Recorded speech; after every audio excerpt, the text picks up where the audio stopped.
On a tendance à regarder la propagande des régimes totalitaires du siècle dernier comme assez grossière et dépassée, et pourtant même si l'accès à l'information est plus simple et démocratisé dans nos sociétés, les faits et les vérités objectives paraissent de plus en plus secondaires dans nos choix politiques. C'est plus efficace dans un discours de choquer, d'impacter les esprits et de toucher nos émotions que d'être attaché à la vérité et la rationalité. Est-ce que pour autant ça veut dire que les citoyens se foutent de la vérité et qu'on puisse leur mentir ? Non. Donc pour essayer de comprendre, on va voir ce qu'on entend par vérité, l'importance qu'elle a et quel recul on peut avoir face à cette situation. Dès le XVIe siècle, Machiavel, théoricien de la politique, faisait l'éloge du flou. Un petit mensonge, un peu d'habileté peut être utile. Ceux qui briguent la confiance des Français doivent en être dignes. Ceux qui ne respectent pas les lois de la République ne devraient pas pouvoir se présenter devant les électeurs. Il ne sert à rien de parler d'autorité quand on n'est pas soi-même irréprochable. Je n'ai pas, monsieur le député, je n'ai jamais eu de compte à l'étranger, ni maintenant, ni avant. Pouvez-vous vraiment contester ma version des choses en me regardant dans les yeux ? Dans les yeux, je la conteste.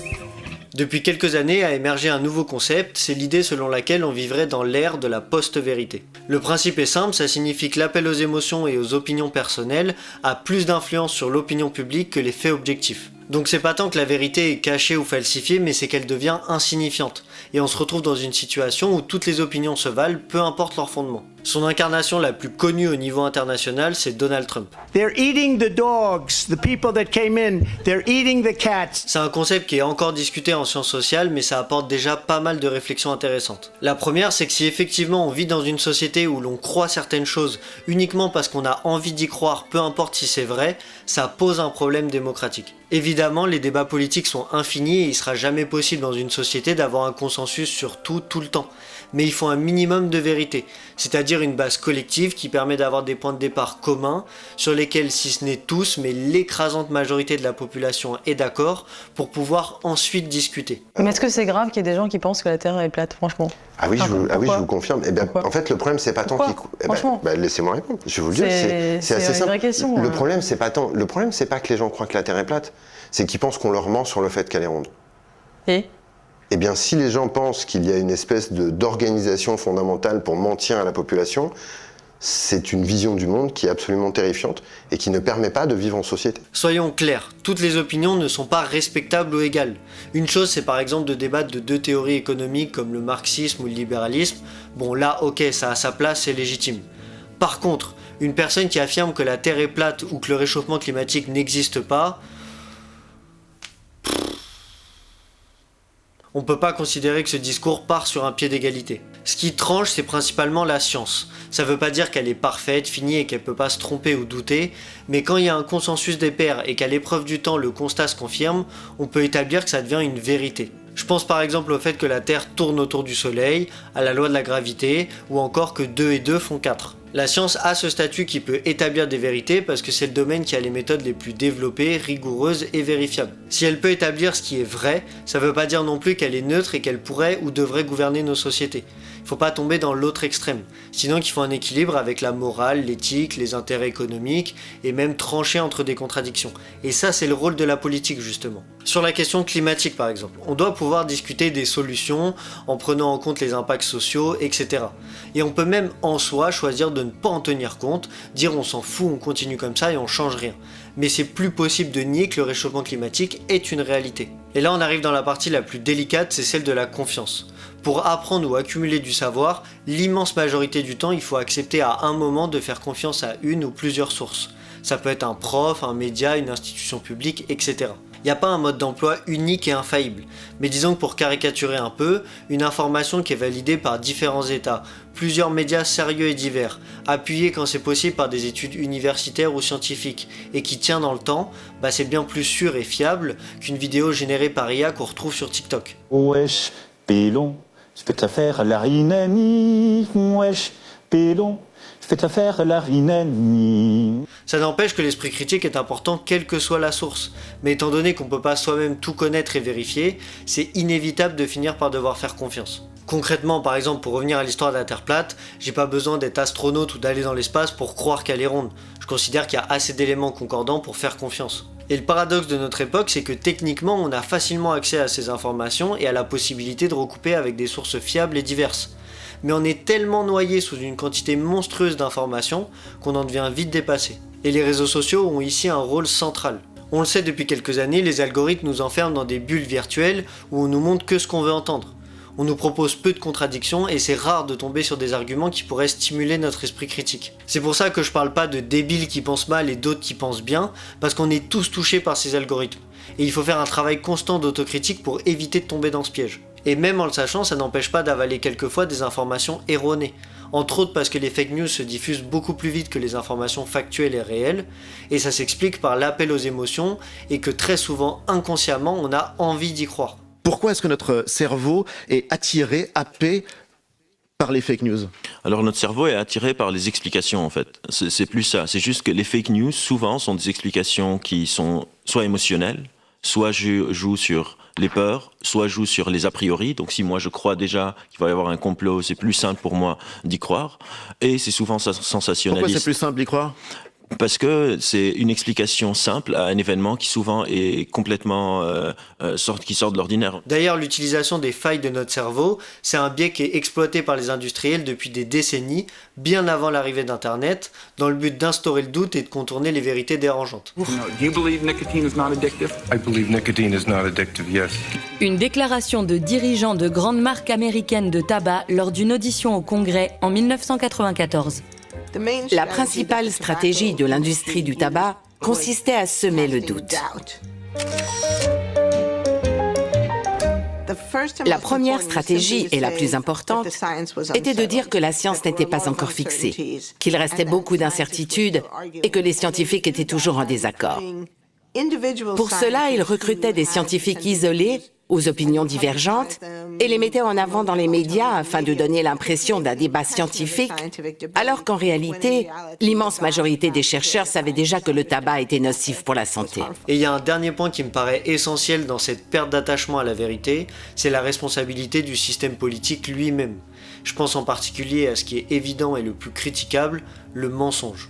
On s'accordera pour dire que mentir par principe c'est pas bien, mais en réalité même dans le mensonge tout ne se vaut pas et les conséquences peuvent être très différentes. La première chose qui m'est venue en tête quand j'ai commencé à réfléchir aux mensonges en politique, c'est le cas Cahuzac.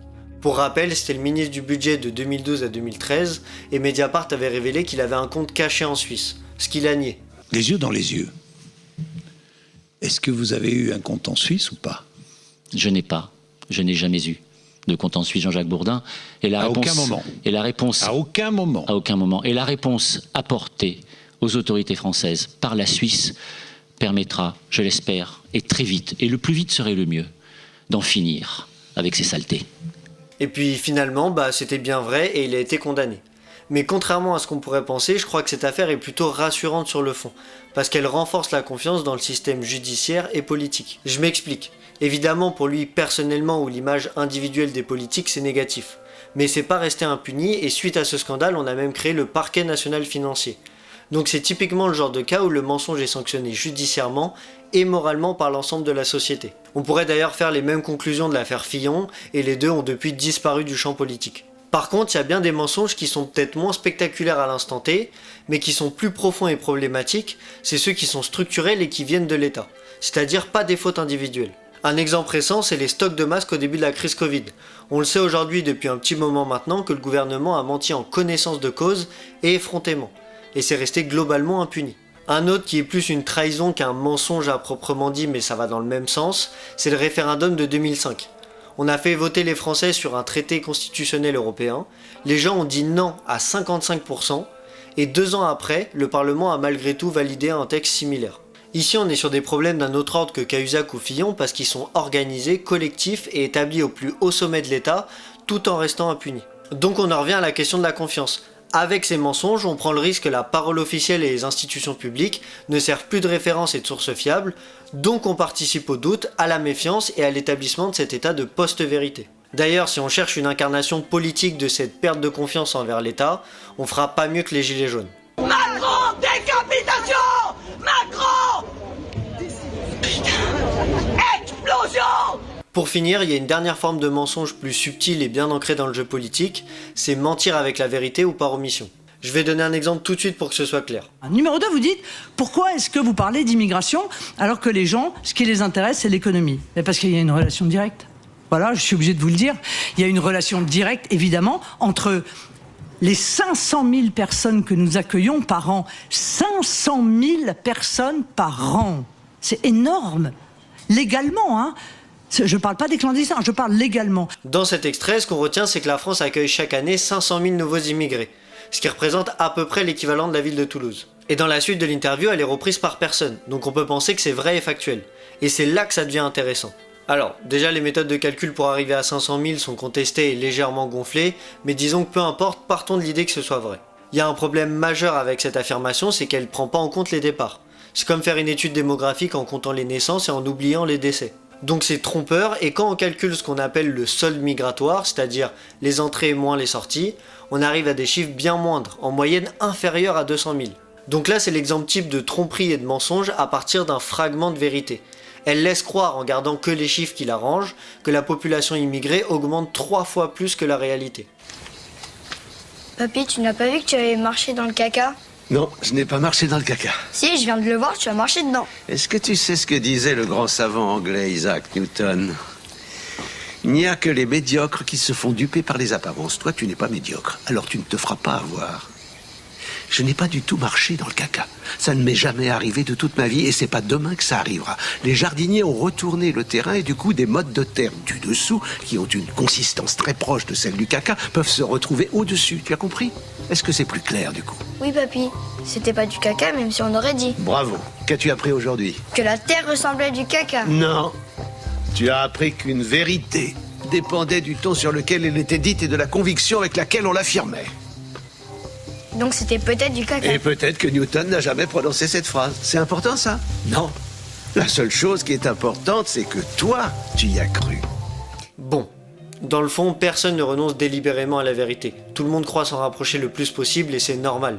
Mais ce que pointe l'idée de l'ère de la post-vérité et les réflexions qu'elle apporte, c'est qu'une société qui perd sa capacité à établir des vérités ne peut pas fonctionner démocratiquement. Et ça fait penser à ce que disait Hannah Arendt au siècle dernier. Quand tout le monde vous ment en permanence, le résultat n'est pas que vous croyez ces mensonges, mais que plus personne ne croit plus rien. Un peuple qui ne peut plus rien croire, ne peut se faire une opinion. Il est privé non seulement de sa capacité d'agir, mais aussi de sa capacité de penser et de juger. Et avec un tel peuple, vous pouvez faire ce que vous voulez. Donc bien que ce soit humain et plaisant de croire aux informations qui vont dans notre sens et à l'idée qu'on se fait du monde, il est du devoir de chacun de s'imposer un esprit critique à la réception des informations et aussi surtout à soi-même, c'est-à-dire être conscient de nos propres biais, nos attentes et d'interroger si le fondement de nos croyances est basé sur une opinion ou sur une vérité.